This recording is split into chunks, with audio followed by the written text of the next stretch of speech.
Hello everyone, my name is Ashraf Chaz and welcome back to yet another One Piece card game video. And in this video we'll be talking about the OPO3 metagame tier list based on all the leaders and all the tournament. Hear his opinions about things. It's good to have differing opinions about this sort of stuff because his perspective and my perspective. Don't take this tier list, once again, don't take this tier list as true gospel. It's what we've noticed has been performing well. This is the video for you. So I hope you guys enjoy the tier list discussion with Noah. Alright, so thank you Noah for being on this video with me, making this tier list of the, I would say, OPO3 metagame right before OPO4 comes out. So Noah, thank you so much for doing this. Yeah, hello everyone, thanks Ashraf for inviting me to be in this video. And I think this is our first official collab in a YouTube video, right? Oh legit, yeah. Besides like gameplay, I think. Do we even have? Besides the gameplay and perhaps the hosting of the events. Yeah, first ever like discussion type video. First of many, hopefully. So today we are going to do our tier list of the OPO3 metagame from what we've been noticing. This is the post-ban list. So this is taking into account the Moby Dick banning as well as Kabaji banning. So that things do differ slightly compared to like pre-ban, but since it's been banned, we won't talk about how it's like. Basically, it was Whitebeard at the top, but now things are a little bit different. So are you excited to get into the tier list? Yeah, I'm excited, and just to let everyone know that this is not a biased list. So this is strictly based on experience and tournament results. So no biasness, so you won't... Yeah, like what Noah mentioned, this is based on, you know, tournament results in Japan, in Thailand, in Malaysia, Singapore, as well as our own experiences in our own locals, and based on what we've been noticing so far. So shall we start with the starter deck Luffy? This, I had it a little bit higher back in when I did the video of the tier list with, I believe, with Blackbeard TCG. I had it at like A, but now I think it's fallen down a little bit. I think I'll put it at B. Just because I really think that whatever Luffy wants, like if there was like a B minus, they will be kind of there. It's still a good leader. You still can play a lot of Straw Hat stuff. You can like do what Red does, but there are now better red leaders from not only OPO1 like Zoro, but OPO3 like Ace, and Luffy just kind of falls a little bit short. It's a generically decent specific, like you want to play Robins, you want to play characters which has Dawn attached effect. So typically you would just play Zoro, which is more Dawn efficient and has better attackers anyway. That's true. And now, like, since the metagame has kind of shifted, it's a little bit faster when you're playing Zoro. It feels a little bit too slow. Maybe when VV comes along, it'll be okay again, but... In fact... Is Eustace Kid, I think, you want to go first for this one? For Eustace Kid, I actually placed it at high B. High B? Okay. Reason being is because it has access to Oden.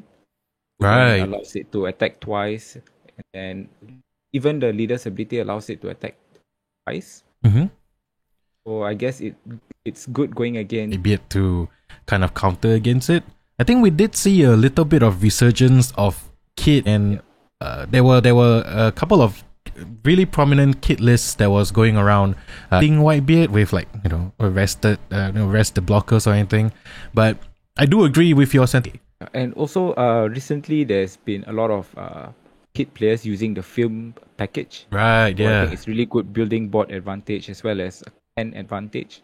And so, yeah, maybe low A and high B should be where it is at right now. Yeah, if I can put a B plus, but I'll probably not. I'm only reserving A plus for like the best of the best. Oh, by the way, I forgot to mention at the start of the video, but there are a prominent deck that kind of everyone plays and you have to kind of beat it. It used to be Whitebeard.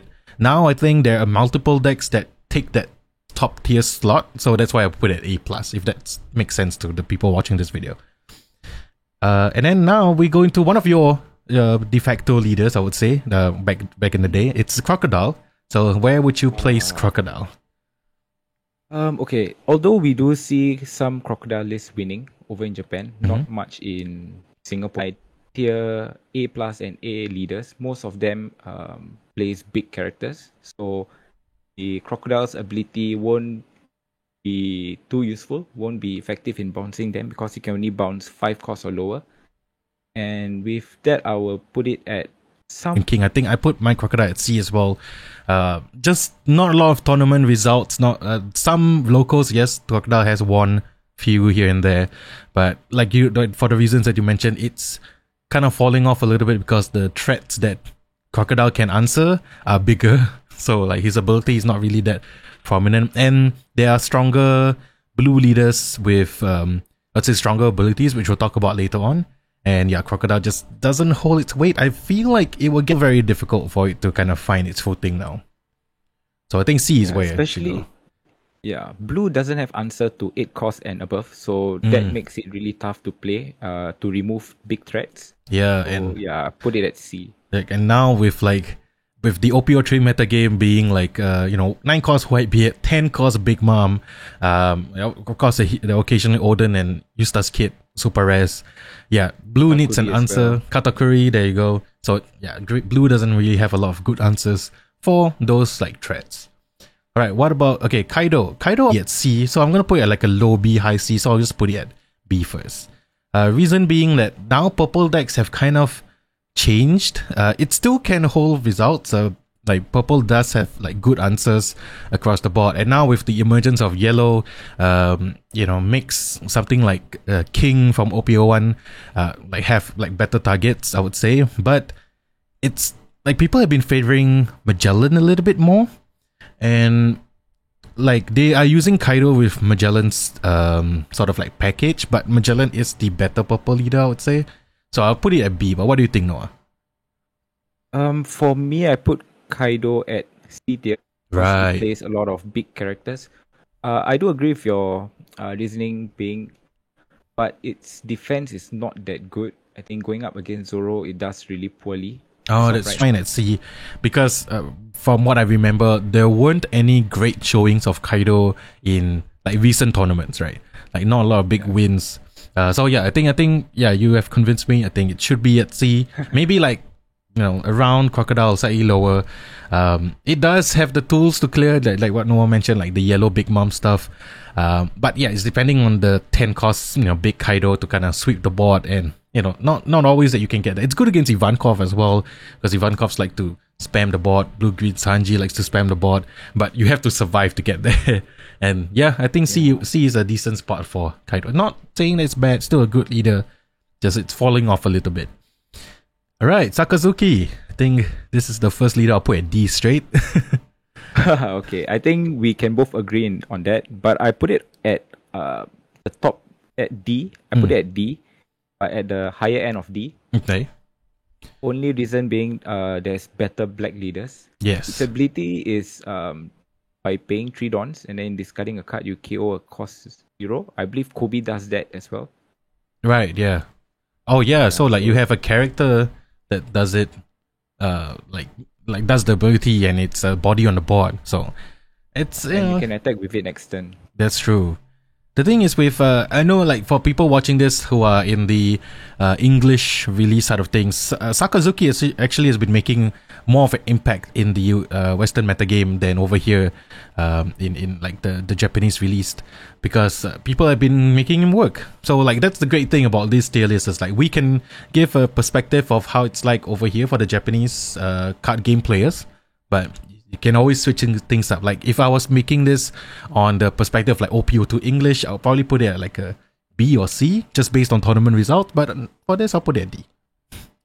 I believe over in Singapore, we don't during OPO2, we don't see Sakazuki that much. Yeah. We see mostly Smoker. Yeah, that's the main reason as well. It's like other black decks other black leaders are just better, and people have been favoring.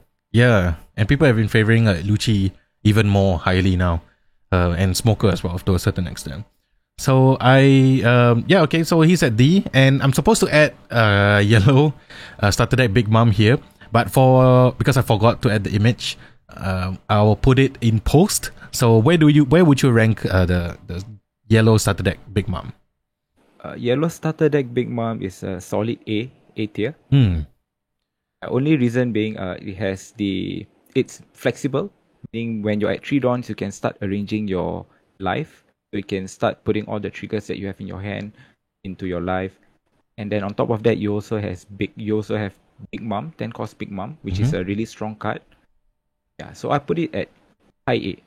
Oh yeah, I think I kind of agree as well. I put it at, like just solid A. Reason that it has good matchups against the Katakuri, which Katakuri would be the de facto yellow leader, but if a yellow big mom player goes against Katakuri, that ability of him to kind of shift stuff down to the bottom of your life, you can always just put it into your hand if it's something that Katakuri doesn't want you to have. But yeah, it's a yellow deck. It's still good. It's probably like, if I could, maybe I should put a B plus, but it's like B plus A. Katakuri would be the preferred leader of choice, but yeah, Big Mom still solid. So yeah, A I think would be good. Alright, Black Luffy, the new starter decks leaders, ST08 and ST09. So let's start with Black Luffy first. This one, I'm not really that sure because I don't see a lot of people playing with it. I've seen some people bring it to flagship events. I would put it at, I don't know, I think I want to put it at B. I think it could be good, but lacking of tournament results, so low B. But what do you think? I will put it at mid C. Mid C? The only reason why I put it at C is because it's better than Sakazuki, but it's worse than the other black leaders. That's true. And yeah, its effect requires you to KO something to give the Dawn to Luffy. And at that point, you might as well play Rob Lucci. Right, yeah. You know what? Yeah, you're right. Yeah. I think... So I put it at middle C. Okay, yeah, I'll put it... you know what? You're right. It doesn't have a lot of tournament showings. I thought it was a strong leader because I saw some tournaments, like people were bringing it, but it didn't go to like top 8 or anything. It does have a really strong engine, but that other black leaders can use as well. I do think it's... Yeah, I agree with you. It's stronger than Sakazuki, but not as strong as like Lucci and Smoker. So yeah, okay, maybe I'll change my answer. C is where I think it should be as well. So yeah, thanks for that. Overall, black does have good cards, so those cards actually push this leader to be at C. Otherwise, I'll trade at D. Oh wow, yeah. I guess the ability doesn't really. It's not super impactful, and it just gives dawns to itself. If it can give dawns to maybe characters, maybe it might be better. So. Yeah, okay. Yeah, I think C is okay about it. Now let's talk about the new hot stuff. I think you've really been enjoying this leader. I totally skip over STO5, which is Shanks, but we'll talk about that later. I know you have a lot of thoughts on that. But what about Yamato? Yamato we've seen a lot of results from Japan with Yamato leader. And personally, I've been playing Yamato a lot as well, and it's doing really well despite not having its own package. Right now, Yamato is using the Big Mom package, and that alone, I think, is enough to put it at A tier. At B tier, high B. High B, okay. Yeah, so, possibly the highest at B. Yeah. Right. I'm going to change my answer a little bit from yours. I think Yamato is at A for me. I know we mentioned like the reason why Yamato is not at A for you is because you can't play 10 cost Big Mom in the package. Yeah. And I feel like I think that would push it further for sure.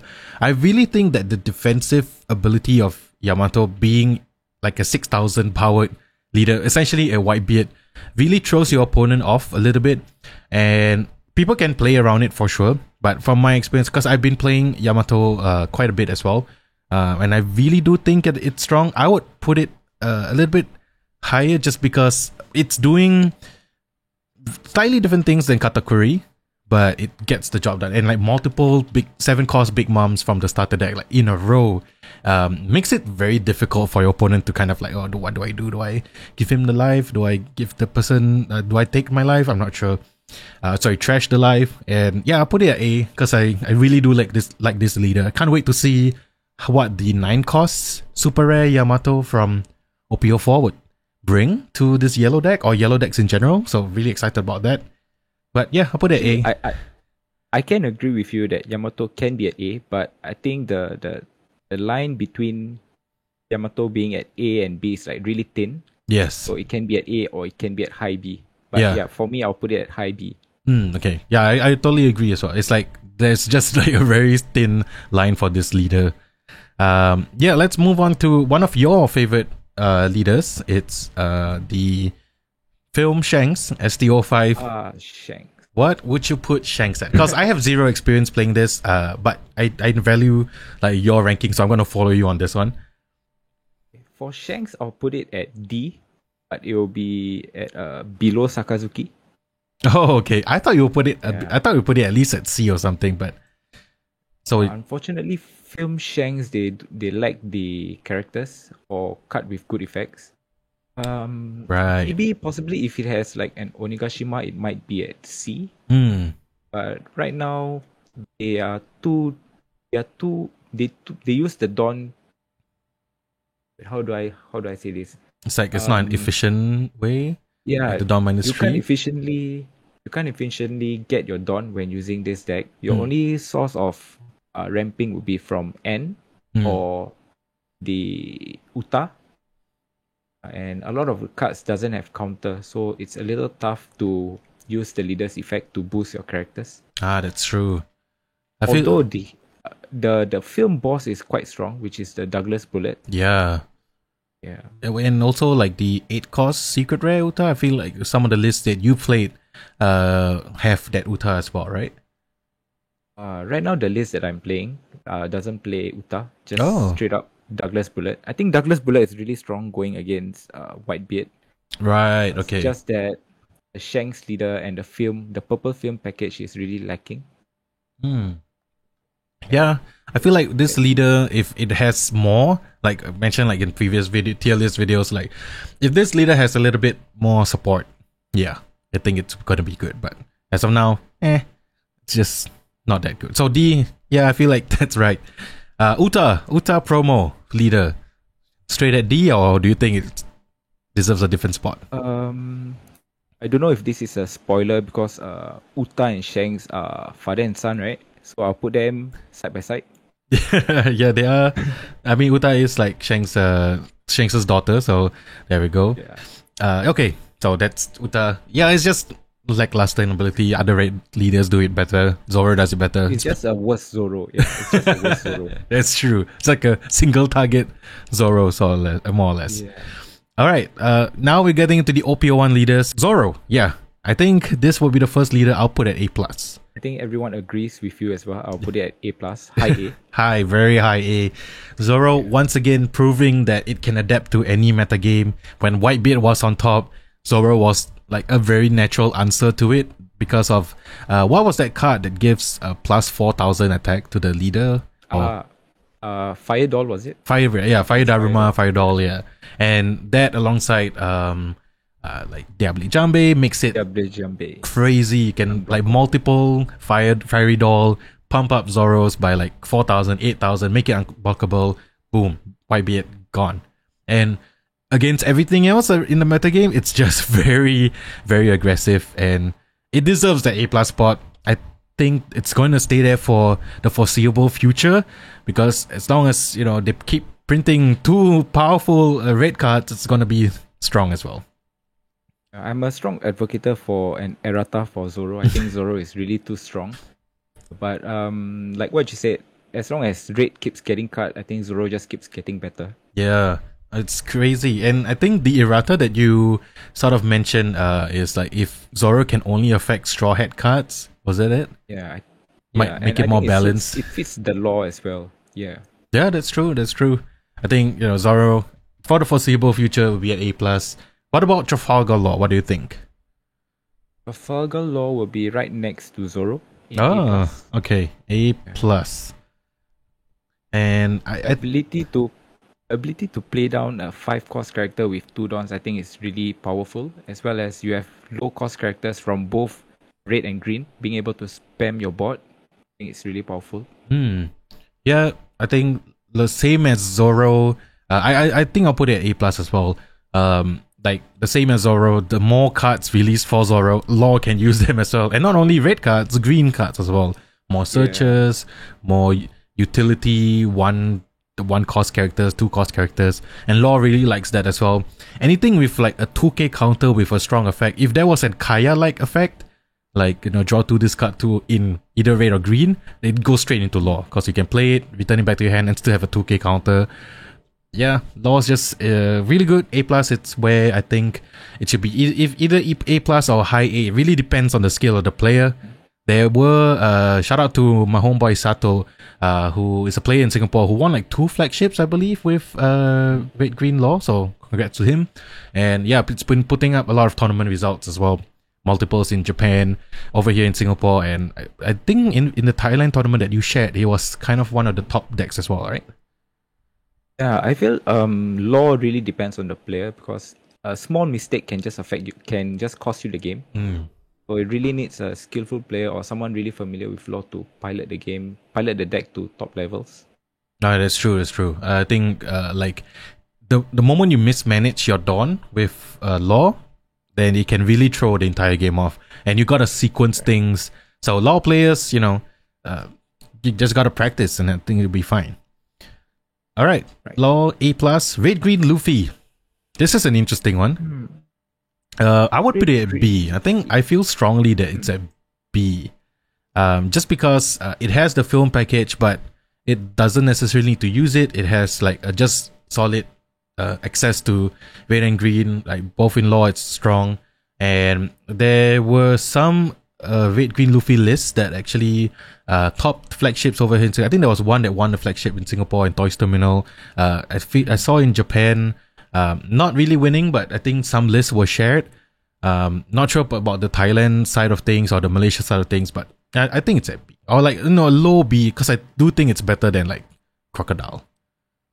Yeah, I agree with you. I have my Red Green Luffy at low B. Yeah, I think the most efficient way to run this leader is to run it with the film package. Right. Yeah, so low B for me. Like Nami is for the search and Brook, and like it can do a lot of really, really strong things, especially when you're going for game. Like if people don't expect Red Green Luffy going for game on that turn and they have like their defenses down, then that's when Red Green Luffy wins. So yeah, I think B is perfectly fine. So it's a great leader, great alternate art as well. Now let's move on to Kozuki Oden. And I'm gonna let you take this one. Kozuki Oden, what do you think? Okay, Oden, I will put it at B. Somewhere close to Kid. Okay. Oden. Same reasoning because it has access to Oden, which is the 8-cost Oden. Yeah, the 8-cost double Oden. Attack, the 2 attack, sorry, not double attack. But yeah, I agree with you. I think it's B as well. The recent GAO event changed my mind about Oden. Shout out to the player, I forgot his name, that played Oden to the top 32 finish. I think his list had a lot of interesting additions, like the forgot what's the one that like V-stands your Dawn, the one with the pompadour. Is it Denjiro, right? Oh yeah, correct. Yeah, he runs that, and it's just I think Oden could potentially come back, and it's like you played out everything you can, you discard, you restand your Dawns, and then you play out more stuff. You got Denjiro, restand your Dawns again, live up defenses. Yeah, I think it deserves the B spot. Okay. What I like about Oden is you can attach 7 Dawn onto your 8-cost Oden and then swing at leader for 15, and then you activate its ability to restand by paying 3 Dawns. And then you can activate Oden's leader ability to stand back 2 Dawns. And you can attach those 2 Dawns onto your 8-cost Oden. Yeah. Oh, that's actually really cool. So like 15 and 17k, like 2 attacks. Yeah, so at that point, you probably just win if you're going against Whitebeard. I don't think they can block at 17k. Yeah, that's true.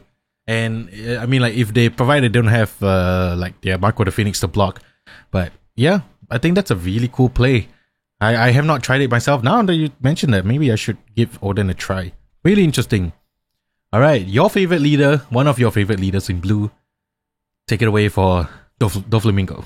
Doflamingo, I'll put it at B. Maybe slightly lower than the green leaders. Only reason being they cannot counter 8-cost Kid or 8-cost Oden. But Doffy is still very strong in this meta, being able to flood the board. But at this point, it's dependent on like your Doffy to check your top cards as well as your Peruna. So if you miss those cards, you'll probably lose the game. Right. Okay. Yeah. So yeah, I agree with what you said. I faced like Noah's Doflamingo deck, and like seeing it in the metagame, it's kind of making a little bit of a resurgence. Also, but the problem with Doffy, it's weak against, like what you mentioned, conversations before this.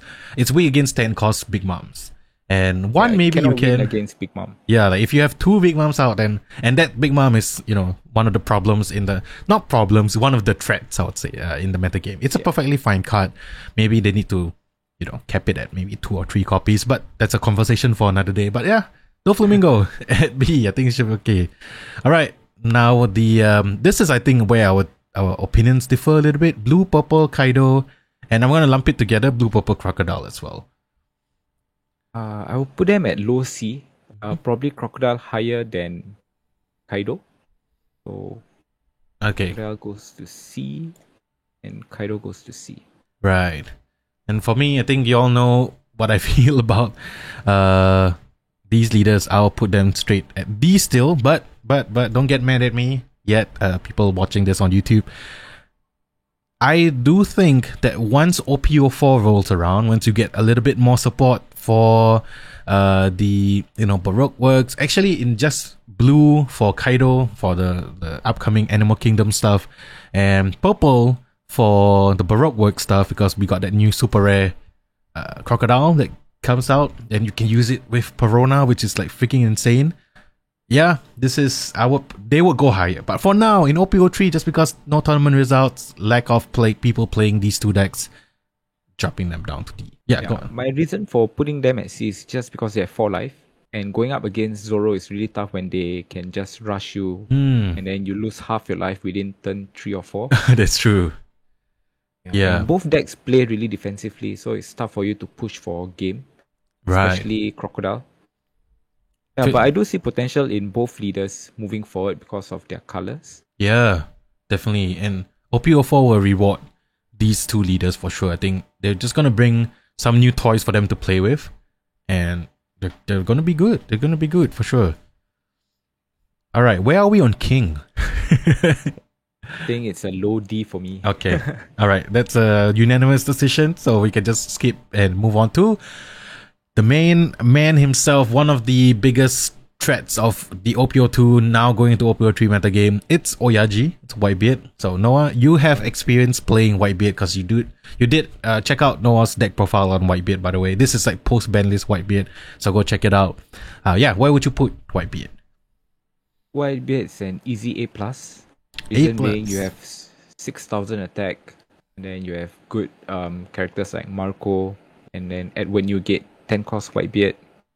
And yeah, overall, I think 6k base leader is too strong. It's really powerful. And then you have defensive spells to boost it up to maybe potentially 10k by using Radical Beam. And you also have what's the other card? Guard Point. Yeah. Yeah. Really dawn efficient. It's and true. it's really aggressive as well. So A+ for me. Yeah, and with the addition of the new 5 cost 6,000 power Marco the Phoenix super rare from OPO3, it just has another tool. I mean, some lists doesn't play it, but some they do, and some opted for like more vanilla based 4 cost 6,000, 5 cost 7,000 vanillas, and just be big. You don't need Moby Dick if your characters are already huge. That's what like the deck becomes, and because of the new Searcher Izo, it just becomes more consistent. I was gonna put it at A because I feel like in a meta game where like people are prepared for Whitebeard cannot win now as easily as before. But in a meta game where people are not expecting Whitebeard is very, very strong. I think that the folks over at Team Seafood King have been working on like a new Whitebeard list, so has been playing like the couple of recent flagships with Whitebeard and been winning with Whitebeard. So it comes and goes. A+ is, I think, it's a good spot for it to be in. Very, very strong leader. Notice how all the A+ leaders are red. Is that a problem, Noah? I think Bandai loves red, and I believe there will be a few more going into that A+ tier. Oh, yeah, for sure. All right, okay, so Whitebeard, strong leader. What about Red Black Garb? Red Black Garb, I'll put it at C tier, but above, probably below Luffy. Probably low. Yeah, I think I agree. I'll put it at C as well. Just not as great as other leaders, multicolored, but it does have access to strong black cards, so it does hold its own. I have been seeing people playing it, and like mentioned for the blue, purple, crocodile, and Kaido, black, red Gup is going to get some new toys, especially the recent like Sabo reveal and Luffy super rare reveal from OPO4. You can search that Luffy with Nami's. Yeah, it's gonna get better in the next set for sure. But yeah, see, I think it's okay. Yeah, as of right now, red and black, they don't really have a synergy. So that's why I put it at C. But like you said, OPO4 will have more toys, so possibly a Straw Hat red black deck. I think it'll be really strong. I can't wait for that for sure. Yeah, the synergy part for sure. Like red just doesn't know what to do with black, and black vice versa. Black doesn't know what to do with red. So potential is there. The time for it to shine is not yet. But now let's talk about blue green Sanji, which I will actually put at. Oh man, I wanna put it at B. I think I can't put it at C because I think it's better than Crocodile actually, and to a certain extent it's better than Black Red Gup. And the reason why is like for Sanji players out there, now you have like more tools that you can play with. The 6 cost 8,000 vanilla, Crocodile, Draco Mihawk vanilla, and yeah, you can just spam and then try to go for the game that way. So I think B is okay. Low B, high C maybe. Or what about you? What do you think? I think Sanji players gonna hate me for this. I'm putting it at very low C, the lowest at C. Okay. Only reason why is all it does is just play vanilla on board and you can easily clear them. So, and I think blue don't really have cards that helps out the leader. Possibly if Sanji has the East Blue trait, I'll put it higher so that he can play the new OP03 green cards. Right. Now, I don't see any strategy for Sanji other than just spamming out vanillas on board. Vanilla beatdown, essentially. Yeah, I think that's fair. If I can put like a B minus, I'll put Sanji there. Or C plus, I'll put Sanji there. But I favor it slightly higher than the leaders I have at C, so I'll put it at B. But okay, that's fair. One more thing is the leader ability restricts it from activating if you have 2 or more, was it? Once you have 3, you can't use it anymore. Oh, that's true. I've seen some lists they are quite strong because I have, as a category player, I have faced against like our good friend Hyrule's Sanji's list, and most like if I can drop down my mom's because he's already starts at low life, then I'm perfectly like okay. But like some of the times I'm actually feeling pressured because like I can't deal with like the 2 cost vanillas, the 3 cost vanillas, because yellow doesn't have a lot of removal as of now. We have some, but not a lot. So yeah, B, I think it's okay. What about Kinemon? Where do you think it's at? Kinemon will be at B for me, together with the other green leaders above Doffy. I think B is fine. Yeah, I would. Okay, I might instinct wise. I still. Okay, I'll put it A for me. Like same for you, high B, low A. Not as good as Kid, but I do think it's better than like Sanji and Oden. It's what's your reasoning for it being at B? Being able to play your Wano characters 1 cost less, I think is really strong. Being able to play your Okiko at turn 2, at your first turn, going second, is really powerful. And then you can play your 8 cost Oden for 7 costs. That is at turn 3 or 4. Yeah, I think it's really strong. But if you were to compare between Oden and Kinemon, personally, I would like Oden better. Oh, okay. Like the leader, Oden a bit. Leader, yeah, correct. Okay. Yeah. Then Kid will be slightly above that. I see. Okay. Yeah, I think that kind of makes sense. Though they are doing different things, they do share like the same package. I do think that the strength of Okiku has fallen down a little bit because, you know, a lot of this particular deck in OPO3, mainly its Ace, has Fire Fist now, and it's like just a solid removal for a lot of the things that Kinemon used to play in OPO2. It still can perform well if the metagame doesn't expect like something like Eustace Kid super rare in like Kinemon decks. he can really catch some people off guard. Yeah, I think Kinemon. I mean, I really feel like I should have added a middle tier between A and B, but I'll put it at A for now. Yeah. All right. How about Ivankov? What do you think? Ivankov, I'll put it at C, right beside Crocodile. I feel like Crocodile just does better with the Impel Down cards in blue. Okay. I'll put Eva at a B tier because Ivankov decks tend to do well when Zoro is pretty up there. Just because Zoro has hard time removing the 7,000 power threats that Ivankov loves to call out. Yeah, but it's a low B. It's not as strong as it used to be in OPO2 because OPO3 stuff is just better. Sadly. Maybe if we get more Impel Down support, I don't know. What I don't like about this leader is it forces you to deplete your hand, and then at the end of the turn you only have 2 cards, and then following the opponent's turn, the opponent can roughly how do I say kind of assume you have like 4k worth of counter in your hand and that's it. Yeah, you can easily predict the opponent's hand. I would say, yeah. That's true. So making defense really tough for you. Unless you can like set up your next 2 cards, then I think it will be okay. But overall, Crocodile would do better using the Impel Down cards. Okay. Yeah. With like, I know there's that list that you've been playing with Crocodile that uses the Impel Down cards. Yeah.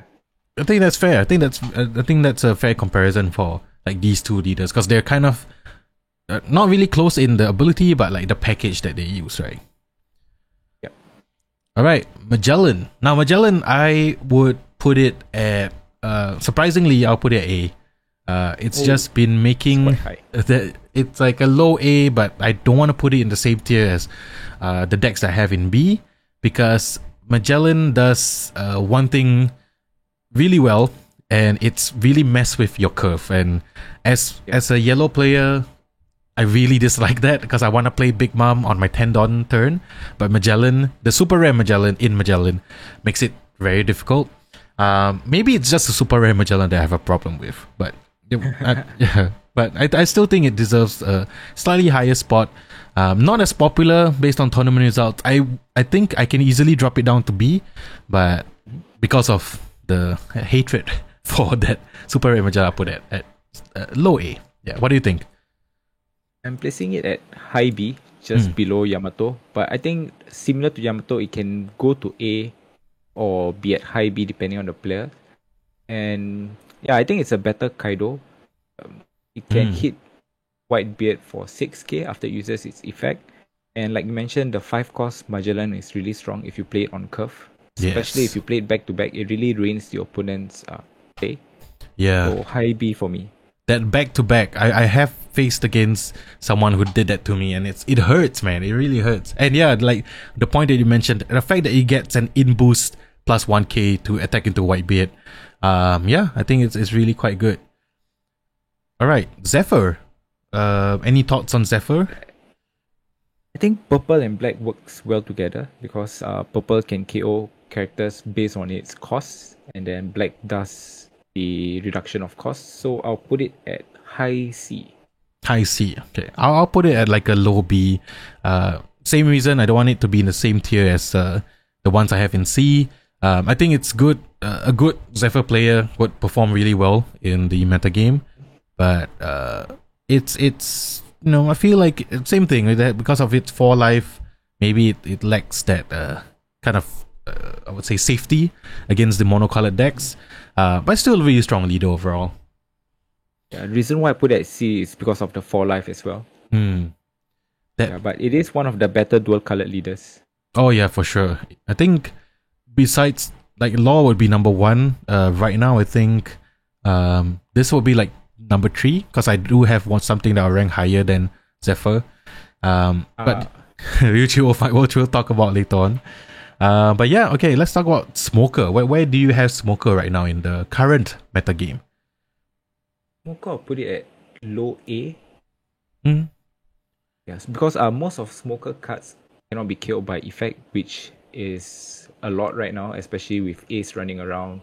and red decks playing all those removals, and being able to reduce a character cost to 0, reduce a character cost by 1, and then boosting itself by 1k if there's a 0 cost. I think it's really strong.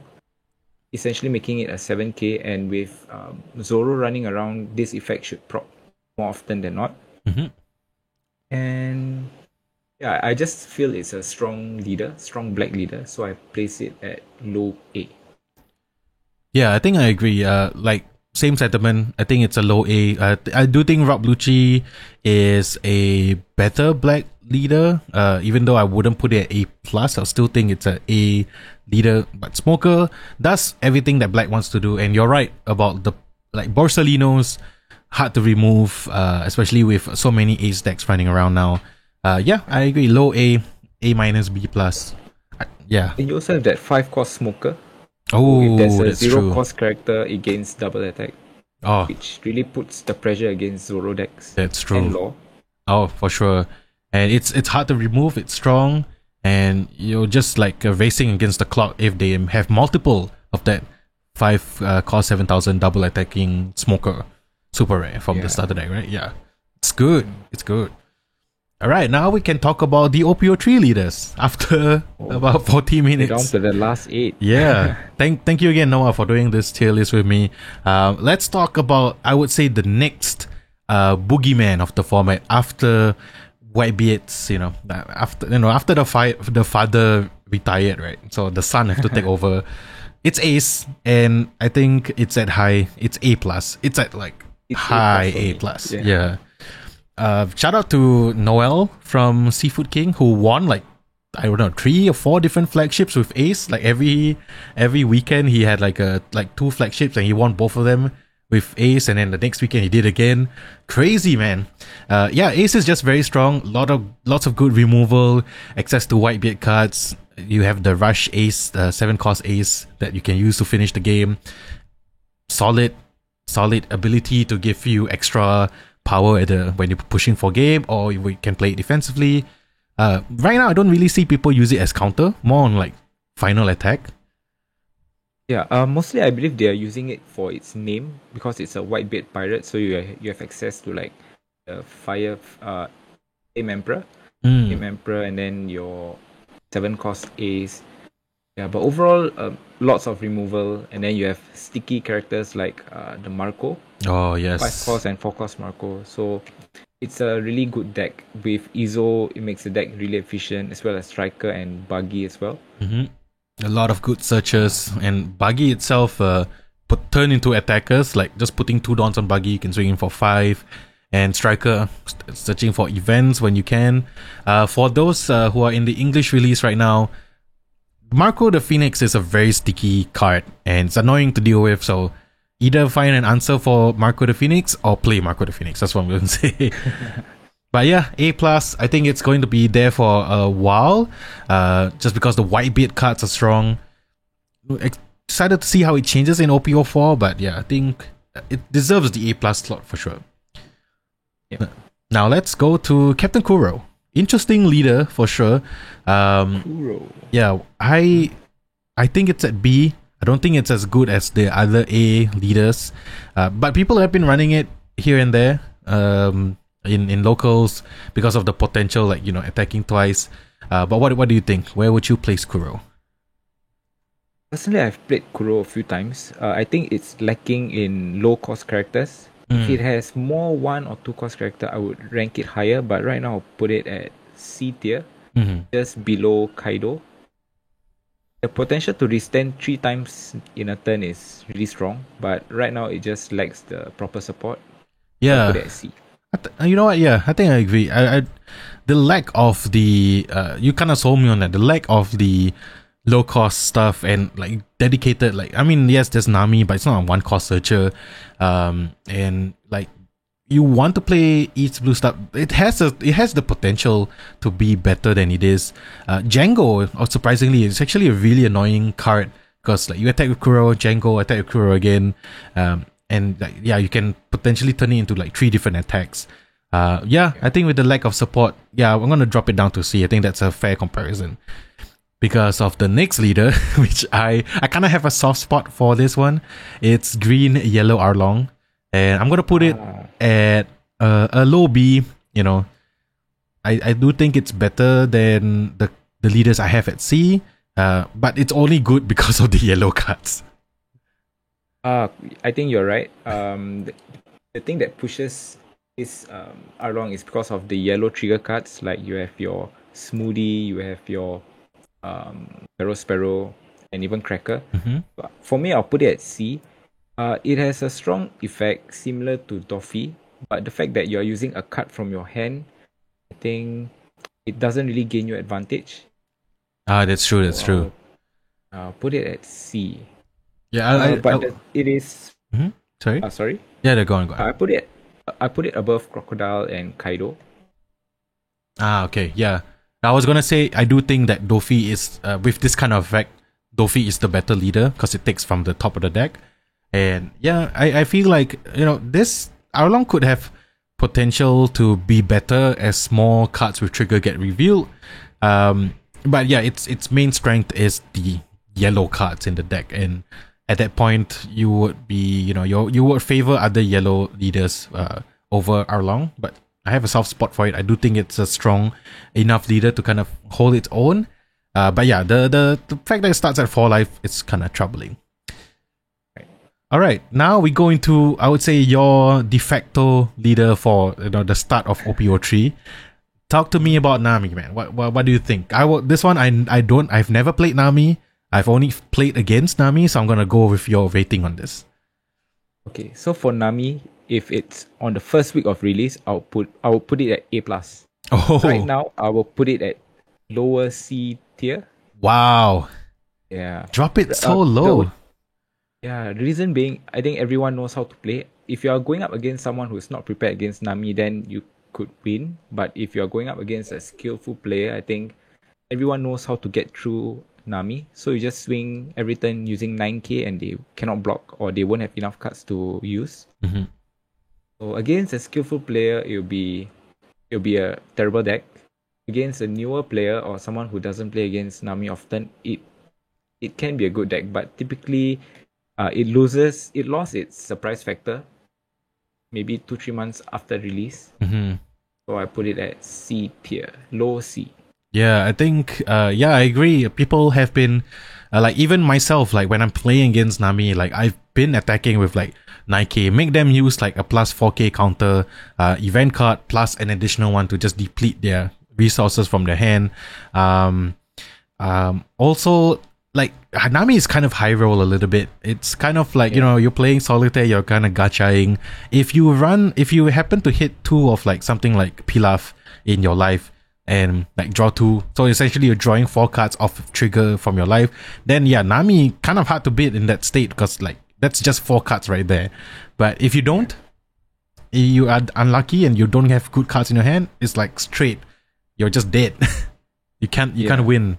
I really want Nami to be higher on the list, but unfortunately, a lot of people know how to play against Nami right now. So there's not much hope unless we get like a straight up 1-cost draw 2 card. I hope we don't. Probably won't. I hope we don't. Yeah, I was kind of surprised. I thought you would put it at least like a low B. But yeah, I guess C, because people know how to play against it. Surprising, yeah. All right. What about Iceberg? Iceberg. Okay, I want to know your thoughts on this.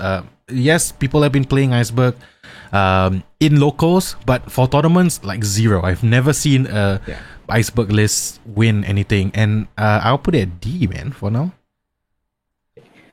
For me, I put it at the lowest of all leaders at D. Yeah. Okay. Firstly, it has Onigashima, which is really good, and it has good 5-cost characters as well. The problem is you are missing out on 1 attack. Right. Your every leader. turn on your leader can attack, and the characters that you bring down takes a turn to attack as well. So you are missing out on a turn. Unless you have rush characters, then I think it'll be good. Yeah, that's true. I was kind of disappointed when the meta game started to like take shape, and then like zero Iceberg decks. And even when I did see Iceberg like for as a yellow player, like not really that afraid of the big threats, because once you drop down your mom, your stuff is naturally bigger. 8 cost Katakuri can kind of hold it off a little bit by putting it back to the life. Yeah, I'm like, maybe we get more support for Iceberg in the future, but as of now, yeah, the low D set. Yeah. On release, everyone thought it would do well because playing a 5 cost character for 1 Dawn is really powerful. Unfortunately, it's too slow. Mm-hmm.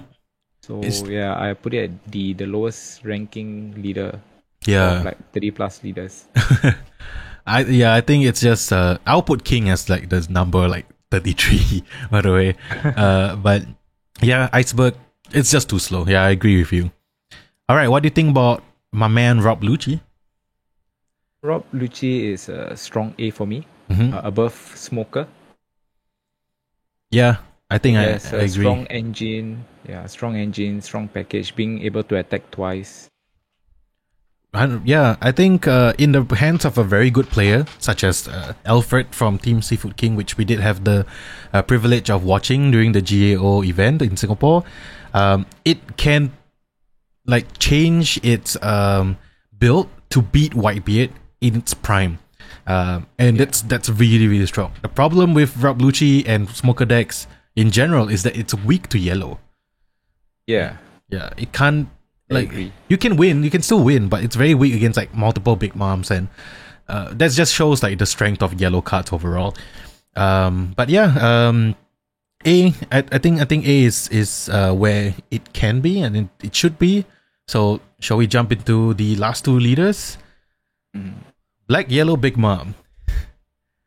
Big Mom. Okay. Where do you place her? I think, honestly, in the hands of a really strong player, it's at A, man. Like, I do think that Black Yellow Big Mom, like based on like competitive results in the Japanese, like what the tournament, the regional tournament, and also the GAO event, there's always like one yellow black Big Mom player, and it's, to me, it's really player dependent. But when the player is good at it, when the cards are there, it's a strong A. If not, it can be like a high B. Well, what do you think? I'm placing it at A as well. Only reason being, it has really strong defensive cards in black, and then you have strong cards like Katakuri and 10 cost Mom in yellow. So it's a really defensive. It's a really stolly deck where you out-resource the opponent and then you just push for game. Yeah. Like I mentioned, I think I mentioned a lot of times, like off video, like yellow really depends on 10 cost Mom. So you just need to keep defending until you draw your 4 copies of Big Mom, and then you just win from there. Yeah, that's true. And that's how a lot of yellow decks win as well. Like 10 cost Big Mom into 10 cost Big Mom, it's very, very difficult to win against that. And yeah, with this leader, with the Black Yellow Big Mom, you are literally taking hits like, I'm going down to 1, it's okay. And then you you hang on at 1. And it's so hard for your opponent to get rid of, because like they can attack it, they take, the next turn they heal back up to 1 life. Yeah. And it's strong. It's a really strong leader for sure. And now, you have access to blockers like Borsellino. Yeah. You have access to blockers like Borsellino and Fukuro, which cannot be KO'd by effects. Fukuro, yes. Which makes your blockers really strong as well. Yeah, against decks like Zoro or even Ace. Yeah, for sure. I've seen like the list, like the only black cards they have are like Borsellino, Fukuro, and Impact Wave. That's it. Yeah. And the rest are all yellow cards, but I guess that's for like searchers, or maybe they have like the Marine searcher as well. But mostly it's those blockers plus a little bit of Impact Wave here and there. Really strong. Yeah, A is definitely where I think we kind of settle on for Yellow Black Big Mom. And now we're going into my main man, and I really want to put him at, like, if it was I would say in the middle of at the end of the bannings, or at the start of the bannings, like 1st April onwards, I would put Katakuri at A+. But now I will put it at A because it's really, really weak against Fire Fist. And that's like, it's still strong. Like against black, against purple, against green, it can hold its own. Against red, you either get outsped by Zoro or you get your your cards like Sparrow, Smoothie, Cracker destroyed by one single Fire Fist, and like the red players, the ace players, really like time it out so that you commit a little bit to the board and then boom, they kind of clear it, and it sucks. But that's how. But you can still high roll against red decks for sure. But yeah, I have it at A. What do you think? Like high A for me. Yeah, for me, I put it at high A as well. The highest in A tier.